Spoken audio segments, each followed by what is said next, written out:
It's risky business building a homestead, let me tell you. Howdy y'all, another update here from the Applegate Homestead. Got an interesting show for you today. This is making up for a show that I had previously posted, and under wise counsel been advised to look at that video again and realize that the quality definitely wasn't there. It was quite awful actually.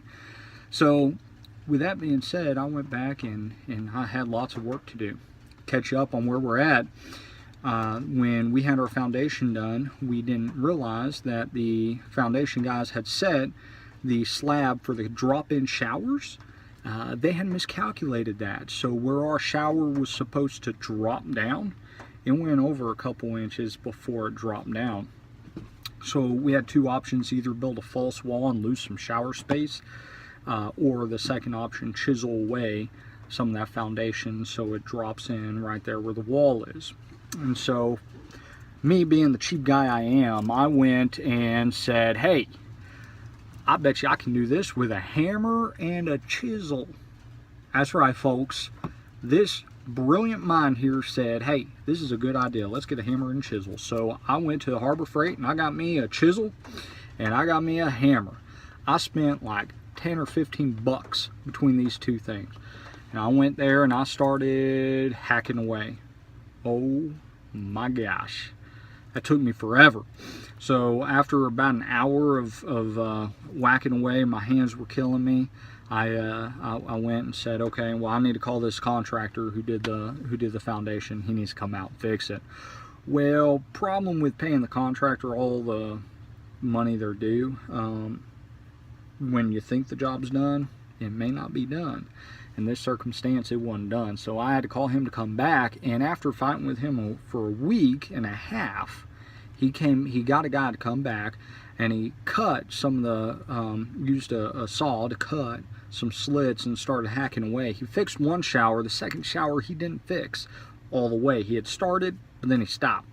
Some bizarre reason. So I took matters into my own hands, and I said, well, you know, the hammer and the chisel didn't work out too well for me. So me being the cheap guy I am, I said, well, maybe I can rent one of those hammer, jackhammers or whatever.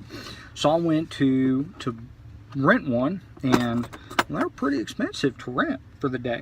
Holy cow! I was looking at spending about it was going to be 80 bucks, but then I had to buy a bit as well. It's ridiculous. So I went looking around, and at the Home Depot there they had them, but they're about 200 bucks. I went to Harbor Freight, got me this bad boy. It's got several settings on there. You can do hammer only here, hammer drill, or just drill. So this is a nice all-in-one tool right here. And so I got this, and we're going to test that out here at the Homestead. See if we can't get the job done that way. And so, with that being said, guys, another episode of the Applegate Homestead. Let's get some work done. What do you say? Hope everybody's doing all right. As you can see, we got the roof on. Windows are in. Cornice guys are going to come finish the cornice work here tomorrow and the next day, so we can start putting the brick and stone up the following week. See some of the cornice stuff laying around here. Couple things to point out: that fireplace, the chimney, needs to be raised 2 feet. As you come on in, take a look at our muddy mess from rain a couple days ago. We still have some low spots. We haven't done a final grade here, or even a rough grade, but you can see the work is coming along mighty fine here. Hey, I already got some grass growing. Hey, that's exciting. So come on in through the temporary front door we have here. You can see we have HVAC work already done, the rough-in, that is, and the fireplace here.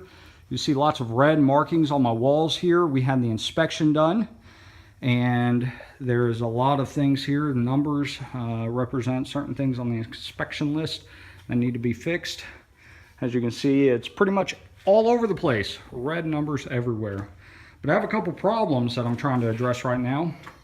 Here in the shower, got a video or a picture I'll put on there, but right here you can see that this looks pretty rough compared to that. The reason being is because they extended this out, you see, to there. It was from there to there, so it was about 3-4 inches too far. Well, I went to good old Harbor Freight and I got me that little Chicago Electric drill hammer there, and I got a couple bits here. I'm gonna do some final with this. I started with this, and now I'm working with this right here, this bit, to chip away at this right here. I'll show you some video here of what's going on, but these are the things that you gotta learn to address while you're working in a homestead and trying to do it yourself.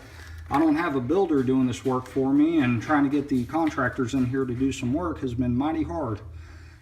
After they did their initial work, they took off and didn't want to look back at any mistakes they made like this. So what I'm doing now that I just have a little bit left to do, I got this bit here,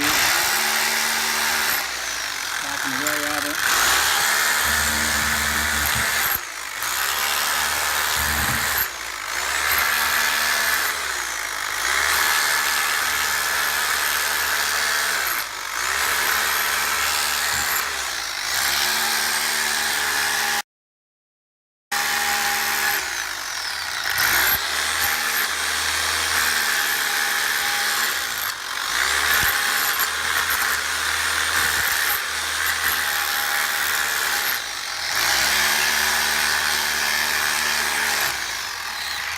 Now, I will point out, folks, that you probably don't want to try this at home.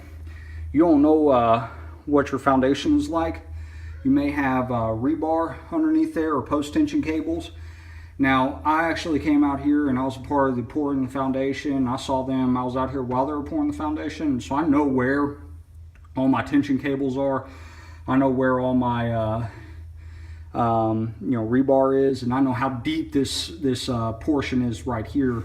This actually goes down about a foot from where this underlayment is right here, where it drops down. So from the bottom here, it goes down about a foot, and then from that top section up there, it drops down about, that's another 4 inches or so. So it's about 1 foot 4 inches. I know how thick this is, and so I'm chopping away at this with confidence, knowing that I'm not going to bust through my slab here. But if you don't know that, I mean, this is risky business, chopping into your foundation. So be careful with that. I was out here with, I saw the concrete guy and the work that he did, and he did half of a job. You can see slits right here because he had cut the slab so that he could chop away at it easier with this chisel, and but he didn't finish the job, and I'm tired of waiting for him to come out and do it, and I'm taking matters in my own hands and doing it myself. So with that, guys, that's a little bit of work I'm doing right now. Besides that, we have the electrician, the framer, and the plumber come out to fix all the things that the inspector pointed out. Once that's all done, we will have the walls insulated and start sheetrock, and then of course clean up. Man, this place is a mess. But if you look past that out there, you'll see the beauty of what we're moving out here for. Can't wait to share this with everybody. Until then, I got a lot to stress about, a lot to worry about, trying to get my my house ready to move into. All right, guys, here it is. It's finished. It's flush. So now what I'm going to do, I'm going to take some mortar. As you can see, it's kind of rough. I'm going to just smooth. It doesn't have to be perfect, but it does have to be somewhat smooth.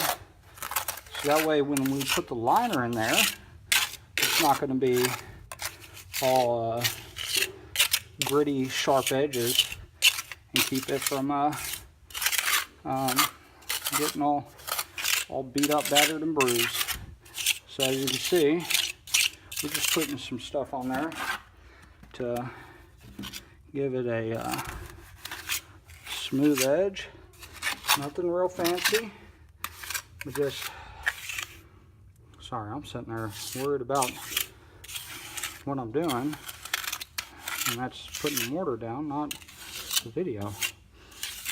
So we just want it somewhat smooth like that, just so that when we put that liner in there, it's not gonna get all beat up from that from some jagged edges.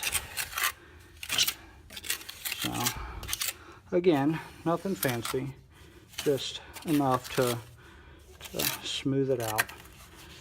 And I'm going to do that for all of this so that it's hopefully prevent that liner from ever getting a jagged edge or getting that liner get cut. Liner's pretty thick, but every little bit we can do to help make it last is worth it. Seeing as how that's my home, it's a lot better than this jagged stuff. So with that, we're gonna keep going. I'll give you an update here in a little bit, show you what it looks like. All right, guys, here you go. Finished project. Now, this is showing all the minor imperfections, but the point is that the ragged edges are gone, and all this is smooth, sandy stuff. So it's not gonna penetrate the ledge there. So it's real nice to have this down. Want to make sure it's right, want to make sure it's smooth, so that way when the plumber comes in and installs the underlayment, he's going to go up. We had these boards, these 1x12 or 2x12s put up, so that way the underlayment can go up several inches and provide a good moisture barrier. So with that, this is ready for the plumber to come in and put the underlayment down, so we can start insulation and drywall here pretty soon. Alrighty guys, there it is. We have successfully fixed the problem, cut away a couple inches on the foundation and smoothed it out so it's nice and smooth and ready for that underlayment project. Whew, man, that wear me out. Spent about a little 4 hours there of jackhammering. That was a joke. It really only took me about 30 minutes with the jackhammer. It went quick with that jackhammer compared to doing it by hand and hammer and a hand chisel. Bad idea. Don't do that, guys. So jackhammering 30 minutes, and then doing the mortar, and then clean up, and of course setup time. I was out there for about 2 hours, 2.5 hours. Got the job done. Successful Friday morning. I'm excited that we can continue down the path. What you see here is the a little indentation in the shower before I filled it up, actually, with some of that mortar. My daughter had found that, and she was standing in the shower while I was still working on the first one. This was the second one that she was standing in. She said, Daddy, I found a heart. And I, what on earth? Sure enough, look at that. It looks just like a heart. That is, man, that's great. So kids are loving it out there. I'm loving being out there. Not excited about jackhammering into my foundation, but I'm confident it was the right thing to do. So, and I'm pretty sure we didn't mess anything up. I guess time will tell, huh? With that, guys, Applegate Homestead is checking out with another episode here. Put a link down there for Harbor Freight. You want to see the item that I use. Is pretty cheap and well worth the money, let me tell you. Well worth the money. Anyways, folks, appreciate you tagging along. Look forward to the next episode. Later.